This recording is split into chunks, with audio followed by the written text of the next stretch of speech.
मुलाखतीच्या पलीकडे या कार्यक्रमाच्या 5व्या एपिसोडमध्ये मी कुणाल लोहकरे आपल्या सगळ्यांचं सहर्ष स्वागत करतो.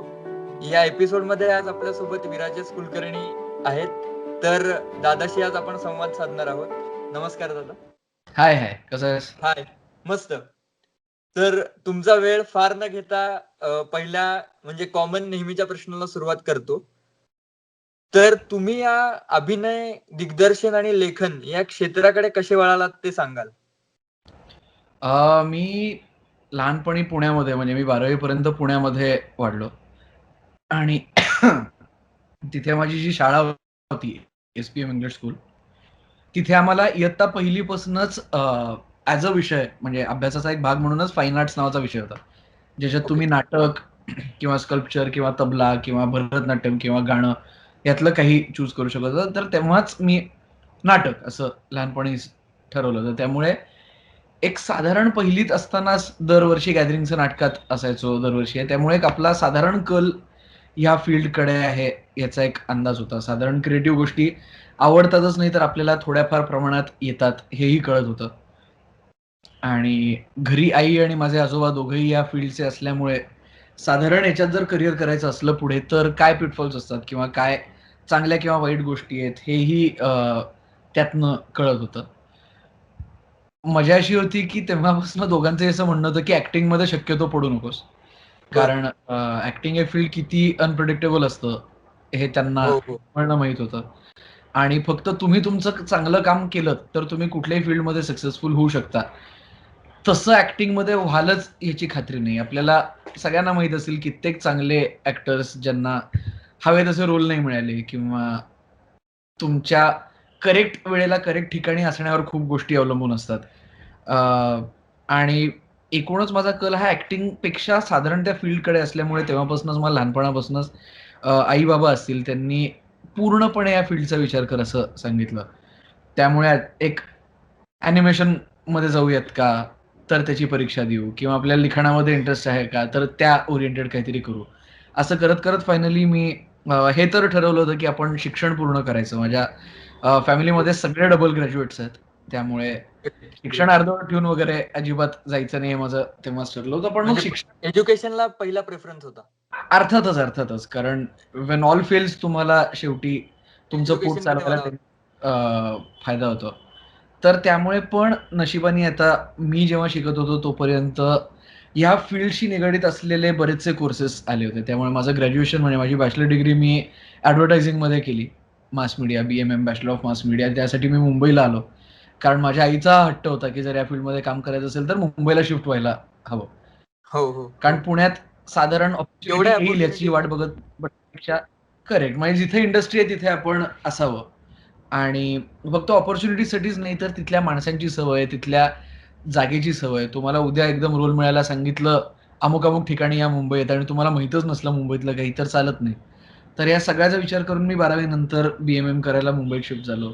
त्यानंतर पोस्ट ग्रॅड मी व्हिस्लिंग वुड्स, जी सुभाष घईंची फिल्म स्कूल आहे, त्यातनं फिल्म मेकिंगमध्ये ग्रॅज्युएशन केलं, पोस्ट ग्रॅड केलं, ज्याच्यामध्ये स्क्रीन रायटिंग म्हणजे पटकथा लेखन हा माझा मेजर सब्जेक्ट होता. आणि हे सगळं करून त्या बाजूनी म्हणजे कॅमेराच्या त्या बाजूनी मी कामाला लागलो होतो. हे सगळं करत असताना खूप मित्रमंडळी जॉईन होत गेली या विविध कोर्सेस मधली, आणि आम्ही सगळे मिळून प्रोफेशनली मागची 4-5 वर्ष काम करत होतो. आणि मग ऍक्टिंग ही नाटकापुरतीच मर्यादित होती, कारण मी मागची 10 वर्ष पुण्यामध्ये मी आणि माझे मित्र नाटकाची एक संस्था चालवतो, थिएटर ऑन एंटरटेनमेंट नावाची. तर नाटक, त्यातनं ऍक्टिंग आणि प्रोफेशनली बाकी सगळं काम असं माझं चालू होतं, ही सिरियल चालू होईपर्यंत. अच्छा, म्हणजे पहिले कॅमेराच्या मागनं सगळी कामं चालू होती आणि हे खूप नंतर झालंय. अगदीच. हे म्हणजे अगदीच लक बाय चान्स हो गया. अच्छा, ओके. दादा, तू मृणालताईंमुळे एवढ्या लहान वयात मोठमोठ्या कलाकारांना भेटलास, तर त्यांच्यासोबतचे अनुभव काय होते तुझे? किंवा त्यांच्याकडनं काय काय शिकायला मिळालं? इव्हन मृणालताईंकडून सुद्धा काय काय शिकायला मिळालं? मी इतका लहान होतो आईचं करिअर जेव्हा प्रॉपर सुरू झालं तेव्हा, की ती जे करते ते काही खूप वेगळं आहे किंवा ते काही असं मला कधी वाटलं नाही. म्हणजे जसं आपल्याला आपल्या आई वडिलांच्या माझी जर बँकेत काम करत असेल तर त्या बँकेतल्या काम करण्याबद्दल मला साधारण जेवढा इंटरेस्ट असता तेवढाच मला लहानपणी आईच्या सहकार्याबद्दल होतं की हा आई इथं कामाला जाते आणि ही तिथे मंडळी असतात. तेव्हाही मला कॅमेरा मागीचा जास्ती इंटरेस्ट होता असं नाव लुकिंग बॅक मला वाटतं. कारण जे ऍक्टर्स असायचे, जे कलाकार असायचे ते कामात बिझी असायचे. मी कधी सेटवर गेलो तरी. हो. मग माझ्या त्यातले बरोबर कोण असायचं तर बाकीची माणसं म्हणजे मेकअपवाले असायचे किंवा लाइटिंगवाले असायचे. मग त्यांच्याबरोबर ते ट्रॉलीवरती चढून बघ, हे कर, ते कर. तर त्यामुळे तेव्हापासून सुद्धा तो एक सर्वांगिक सॉर्ट ऑफ व्ह्यू होता त्या जगाचा. त्यातनं एक गोष्ट आय थिंक नक्की शिकलो, की कोणाच्याही असं खूप ऑमध्ये नाही राहायचं. कारण सगळी माणसं म्हणजे बाहेरनं जरी माणसं त्यांना डोक्यावर घेत असली तरी जेव्हा कामाच्या इथं असतात तेव्हा ती काम करायला आलेली असतात. हो. तेव्हा ते प्रोफेशनल्स असतात. ते त्यांचं काम शांतपणे त्यांच्या टेक्निकनी करायला आलेले असतात. त्यामुळे कुठे जाऊन अरे, की हा हिरो वगैरे असं शक्यतो तसा व्ह्यू फारसा कधी झाला नाही. अ, ज्याचा चांगला फायदाही झाला. कारण मला त्या सगळ्या ग्लॅमरच्या मागचं खूप नीट पटकन कळायला लागलं, की त्याच्या मागे किती कष्ट असतात, किती हार्डवर्क असतं, किती अ, आपल्याला बाहेरनं बघताना वाटतं, की काय साधारण तिथं जातात आणि तसं नसतं. ते स्क्रिप्टचा किती अभ्यास होतो, त्याच्यावरती किती डिस्कशन होतं. तिथं गेल्यावरती असं का तसं, ह्याच्या मागे किती पॉइंट ऑफ व्ह्यूज असतात. हे सगळं मला खूप लहानपणापासून बघता आलं. ओके. म्हणजे ओव्हरऑल जे डेव्हलप झालं ते म्हणजे खूप काही गोष्टी शिकलात तुम्ही कॅमेराच्या जे मागे असतात त्यांच्याकडनं, हो. रॅदर दॅन जे पडद्यावर दिसतात त्यांच्यापेक्षा. हां, म्हणजे ओके. अभिनय आणि नाट्य क्षेत्रात टिकून राहण्यासाठी कोणते कोणते गुण आवश्यक आहेत असं तुम्हाला वाटतं? अभिनय आणि नाट्य क्षेत्रात तुम्हाला टिकून राहायचं असेल तर पहिली गोष्ट म्हणजे तुम्हाला सगळं आलं पाहिजे. कारण आता अ, डान्स, त्यानंतर ऍक्टिंग हे सगळं अशा. परफॉर्मन्सचं म्हणतोयस तू. सगळं म्हणजे सगळं. म्हणजे तुम्हाला लाईट डिझाइनचं माहीत असलं पाहिजे. ओके. तुम्हाला म्युझिक डिझाइन कळत असलं पाहिजे. तुम्हाला तुमच्या फील्डबद्दलची प्रत्येक गोष्ट माहीत असली पाहिजे. आत्ता अनेक असे कलाकार मी बघतोय, की ज्यांची सुरुवात ॲक्टिंगमध्ये झाली, पण आता ते खूप सक्षम लेखक आहेत किंवा आपण बघतो त्या अनेक कार्यक्रमांचे दिग्दर्शन ते करतात किंवा टेक्निकल गोष्टींमध्ये. कारण ॲक्टर म्हणून तुमचा प्रवास कधी संपेल सांगता येत नाही. त्याच्यात, की "अरे, हा तर सगळ्या सिनेमांमध्ये असतो, आता ह्याला नको घ्यायला." असे विचार असतात. अच्छा. चुकून-माकून तुमच्या चेहऱ्याला, तुमच्या आवाजाला काही झालं तर तुमचं काम जाऊ शकतं. त्यामुळे तुम्हाला जर टिकून राहायचं असेल तर तुम्हाला सर्वांगीण गोष्टी. सगळंच म्हणजे तुम्हाला सगळंच येत असलं पाहिजे. थँकफुली जरी तुमचं करियर छान चाललं तरी ह्या गोष्टी तुम्हाला माहीत असल्याचा ॲज अॅन ॲक्टर सुद्धा तुम्हाला नक्कीच फायदा होतो. ओके. म्हणजे ओव्हरऑल सगळं येणं गरजेचं आहे तुम्हाला. अगदीच. लाईट म्हणजे कुठल्याही लाइटिंग त्याच्यानंतर म्हणजे मी नेहमी बीइंग अ तेच डिरेक्टर, त्यानंतर असोसिएट डिरेक्टरची सगळी कामं, लेखकाची सगळी कामं. ओके. मी नेहमी दादा. हेच म्हणतो, तू कुठलंही जेव्हा करियर निवडशील तेव्हा तू चेक करतोच ना, की याच्यात काय-काय असतं. हो. हे असंच आहे, धिस इज अनदर प्रोफेशन. ह्याच्यात उगाचच आपण ते, अरे! असं विचार करायला गेलं, की मग तुम्ही फसलात. कारण हो. तुम्हाला कळलंच नाही फील्ड असं होतं. ओके. दादा तू सुरुवातीला थिएटर ऑन या संस्थेविषयी म्हणालास. तर आम्हाला आणि प्रेक्षकांना थोडीशी थिएटर ऑन या संस्थेविषयी माहिती दे ना. मी जेव्हा 11वी-12वी मध्ये होतो, तेव्हा अनेक संस्थांकडनं मी, माझे मित्र अनेक संस्थांकडनं काम करत होतो. जे आमचे सीनियर्स होते किंवा आत्ता फर्जंद आणि फतेह शिकस्त हे जे 2 सिनेमे आले, त्याचा जो दिग्दर्शक आहे दिग्पाल लांजेकर, तो आमच्या शाळेमध्ये आम्हाला नाटक शिकवायला होता. त्यामुळे मी अच्छा. त्याच्या संस्थेतून काम करत होतो एकदा शाळा झाल्यावर नंतर. किंवा माझे मित्र आहेत सूरज पारसनीस आहे, तो नाटक कंपनीकडनं काम करत होता. आणि आम्ही सगळे असे इकडनं-तिकडनं एखाद्या नाटकात आम्ही सगळे एकत्र असू. जसं सगळीकडे आम्ही ज्युनियर्स होतो. आणि तेव्हापासून तो एक साधारण सिमिलर वयाचा जो आमचा 2-3 लोकांचा जो एक ग्रुप होता. आम्हाला असं खूप आतून वाटत होतं, की आपण आपल्याला सुचतात तशी नाटकं करून बघावी. पण ती रिस्पॉन्सिबिलिटी ऑलरेडी एवढ्या मोठ्या ग्रुप्सच्या खाली घेणं जरा भीतीदायक होतं. कारण खूप मोठी रिस्पॉन्सिबिलिटी असते. त्यांनी इतक्या वर्षांनी काहीतरी कमवलेलं असतं. आणि त्यांना आपल्याला असं वाटतंय, विथआऊट एनी एक्सपिरियन्स या बेसिसवरती त्यांना रिस्क कशी घ्यायला लावायची याचाही विचार होता. आणि त्यामुळे आम्ही, की आपण एक आपलं नाटक करून बघू, या बेसिसनी आम्ही एकत्र आलो. की आपण म्हणजे फंडिंगही आपणच आणू, लिहूही आपणच, डिरेक्टही आपणच करू आणि बघू प्रयोग लावता येतात का. ओके, म्हणजे एक्सपेरिमेंटल बेसिसवर सुरू झालं होतं. इतक्या बेसिक आयडियानी ती सगळं सुरू झालं. सगळ्यांना ऍक्टिंगच करायची होती, पण मग लक्षात आलं की आपल्याकडे जर स्क्रिप्टच नसेल तर आपण ऍक्टिंग कशी करणार. मग कोणी लिहायचं, तेव्हा मग मी कधीच आयुष्यात लिहिलं नव्हतं नाटक वगैरे, पण मला जनरल लेखनाचा एक चांगला हातखंडा होता माझा, म्हणजे मला लिहिणं जमायचं. तर मी म्हटलं चल मी नाटक लिहून बघतो. आणि पहिलं नाटक तेव्हा इतक्या अजाणत्या वयात केलं की कुठे भीतीच नव्हती की हे फसेल, हे आपल्याला जमणार नाही, हे लोकांना आवडणार नाही, हे काही विचारच नव्हते. त्यामुळे आम्ही असं केलं की असं काहीतरी आपण बनवूयात की जे बाकी कुणीच बनवत नाहीये. हो. आणि त्यामुळे कुठला असा जॉनर आहे, तर तेव्हा सगळ्यांचं असं मत बनलं की हॉरर कुणीच करत नाहीये, की अच्छा. स्टेजवरती हॉरर करणं अवघड आहे. बरोबर तर आहे. करून बघू.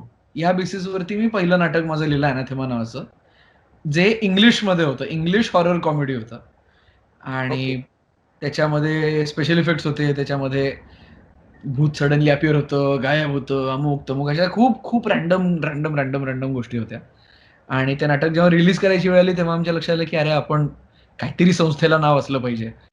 म्हणजे आम्ही चौघं प्रेझेंट करतो असं नाही म्हणता येणार. मग तेव्हा थिएट्रॉन हे नाव सुरजनी शिकवलं आणि ते सप्टेंबर 2011 मध्ये त्या नाटकाचा पहिला प्रयोग झाला ओके. इथं मुंबईमध्ये. आणि त्या नाटकाचं म्हणजे इतकं म्हणजे त्या नाटकामुळे बाकीचा ग्रुप उभा राहिला. कारण आज 10 वर्ष होतील या सप्टेंबरमध्ये. ते नाटक अजूनही चालू आहे. अजूनही ग्रेट, अ, ग्रेट.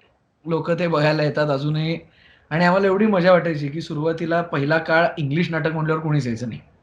हो, हो, हो. पण म्हणजे लोकांनी बघायला प्रेक्षकांना सुरुवात केली. जनरल सवय झालेली असते, की हां. मराठी आणि हिंदी फार तर नाटक. तर लोकांनी बघायला सुरुवात केल्यावर त्यांना लक्षात आलं, की हे मराठी मुलांनीच केलेलं इंग्लिश नाटक आहे. त्यामुळे कळायला अवघड नाहीये आणि बघायला खूप धमाल आहे. मग ओके. ते पसरायला लागलं, की इतकं अनयुज्युअल नाटक होतं, की नाही मी सांगू नाही शकत, तू चल मी दाखवतो. असं करून मग साधारण दुसऱ्या-तिसऱ्या वर्षी रिपीट ऑडियन्स यायला लागला, की कोणीतरी बघितलेलं नाटक ते आपल्या मित्रांना घेऊन यायला लागले. मग पुढची 3-4 वर्ष ते तसं एक सॉर्ट ऑफ बॅकग्राऊंडला चालत राहिलं. मग पुण्यामध्ये बेस्ट ऑफ पुणे फेस्टिव्हल होतो, नाट्य सप्ताक म्हणजे एक अख्खं रात्रभर नाटकाचे प्रयोग होतात. तिथे आम्ही केलं. तिथे खूप वेगळा ऑडियन्स मिळाला, कारण ते बघायला आले होते वेगळी नाटकं आणि हेही त्याबरोबर होतं म्हणून बघितलं. त्यामुळे 5व्या वर्षानंतर परत त्यांनी जोर पकडला. असं करत आता 10 वर्षांनंतर अशी मुलं पहिल्यांदा नाटक बघायला येत आहेत, की जी जेव्हा आम्ही सुरू केलं नाटक, तेव्हा ती 8 वगैरे वर्षाची होती. पहिली दुसरीतली मुलं आता 18 वर्षाची झाली आहेत आणि आता कॉलेजमधली त्यांचे सीनियर सांगतात, की "अरे, हे नाटक भारी आहे" आणि ते बघायला येतात. त्यामुळे हा एक खूप ओके. वेगळाच एक्सपिरियन्स आहे आणि त्या सॉर्ट ऑफ नाटकामुळे ना आमच्या एकूणच ग्रुपचा टोन सेट झाला, की बाकीचे जे हाताळत नाहीत असे जॉनर्स, बाकीचे जे हात लावत नाहीत अशा पद्धतीचे जॉनर घ्यायचे अच्छा. आणि ते लोकांना एंटरटेनमेंट मिळेल आणि काहीतरी वेगळं बघायला मिळेल अशा पद्धतीने ते मांडायचे. असा एक सॉर्ट ऑफ आमचा मोटोच तयार झाला त्यात. ओके. म्हणजे एक्सपेरिमेंटल बेसिसवर थिएटर ही संस्था सुरू झाली अँड हो, नाऊ हो. It's running in great success. आता सध्या म्हणजे कोविड चालू आहे, पण सध्या आमचे 5 रनिंग प्रोडक्शन्स आहेत. आमची एकूण 25 प्रोडक्शन्स कंप्लीट झाली आहेत 10 वर्षात. त्यातली 5 आत्ता रनिंग आहेत आणि ओके. 6वं मी आता लिहितोय. अच्छा. ग्रेट. ओके. दादा, शेवटचा मोठा प्रश्न. हं. अ, तू लिहितोस पण, तुला दिग्दर्शनाची पण आवड आहे आणि तू अभिनय पण करतोस. तर आता या सगळ्यामध्ये जर एखादा प्रोड्युसर तुम्हाला मिळाला, तर आणि तुम्ही चित्रपट केला, तर तो कसा असेल? म्हणजे त्या चित्रपटाचा जॉनर काय असेल? त्याच्यात ॲक्टर्स कोण-कोण असतील? कुठल्या टॉपिकवर बेस्ड असेल? त्याच्यानंतर त्याचा म्हणजे ओव्हर प्लॉट काय असेल? याच्याविषयी थोडंसं सांग ना. ह्याच्याबद्दल फार विचार नाही करायला लागणार कारण ही सीरियल जेव्हा मिळाली तेव्हा आमचा प्लॅन तोच होता, की मागच्या वर्षी पहिली डायरेक्टोरियल फीचर फिल्म करायची. त्यामुळे आमचा प्रयत्न तेच चालू होते. आता ही एकदम सीरियल सुरू झाल्यामुळे ते सगळं थांबलं. पण साधारण माझ्या लेखनाची पोत बघता किंवा लेखनाचं माझं हे बघता, हे गॅरंटेड होतं, की मी स्वतःच्या स्क्रिप्टवरतीच फिल्म बनवणार. म्हणजे मी आयुष्यात कधी दुसऱ्याने लिहिलेलं कशावर काही केलं नाही आणि त्याचा मला कॉन्फिडन्सही नाहीये. कारण डिरेक्शन किंवा रायटिंग याकडे मी असं खूप स्पेसिफिकली नाही बघत आमच्या थिएट्रॉनचा एक्सपिरियन्स तसा असल्यामुळे की आम्ही क्रिएशनकडे लक्ष देतो, की क्रिएशन म्हणजे त्याच्यात सगळं झालं, की आयडिया, लेखन, त्याचं स्क्रिप्टिंग, डिरेक्शन सगळं. आणि साधारण थ्रिलर्सकडे माझा एक सॉर्ट ऑफ मी झुकतो कल असं आहे. माझ्या लक्षात आलंय. त्यामुळे थ्रिलर ओके. असणार आणि अर्थात त्याच्यामध्ये ह्युमरचा एलिमेंट 100% असेल असं मला ओके. वाटतं, किंवा किंवा फिल्म बनेल. आणि त्यात कोण असेल हे आत्तापासून सांगू नाही शकत, कारण आपल्याला पेक्षा त्यांना आपल्याबरोबर काम करायचं हो, असलं हो, पाहिजे हो. असतं. पण थँकफुली मागची 10 वर्ष पुण्यामध्ये सातत्याने नाटकाचे प्रयोग केल्यामुळे पुण्यातले जे माझ्या वयाचे जे चांगले कलाकार आहेत, की जे आता चांगली कामं करतात, त्या सगळ्यांबरोबर कधी ना कधी कुठल्या ना कुठल्या तरी प्रोजेक्टवरती काम करायचा चान्स मला मिळालाय. आणि त्यामुळे एक सॉर्ट ऑफ म्युच्युअल अंडरस्टँडिंग होतं, म्युच्युअल रिस्पेक्ट असतो, की मला माहिती असतं ते चांगलं काम करतात. त्यांना माहीत असतं जर मी अप्रोच केलं असेल तर काहीतरी अनयुज्युअल करायला मिळेल. त्यामुळे माझ्या वयाचे नक्की 2-3 चांगले कलाकार त्यात असतीलच. आणि मित्रांबरोबर काम करायला कोणाला आवडत नाही. मग ती फिल्म एकदा तयार झाली, की आपण परत एक इंटरव्ह्यू घेऊ, अरे! फक्त नक्की, फिल्मशी नक्की. रिलेटेड. नक्की, नक्की. येस. दादा, मोठे प्रश्न संपलेले आहेत आणि आता आपण वळणार आहोत रॅपिड फायर राउंडकडे. ओके. या राउंडमध्ये जे प्रश्न विचारले जातील त्यांना एक्सप्लेनेशन म्हणजे लागणार नाही, पण जरी तुम्हाला द्यावंसं वाटलं तर तुम्ही देऊ शकता. ओके. ओके. तर पहिला प्रश्न दादा, काय जास्त करायला आवडतं, लेखन का दिग्दर्शन?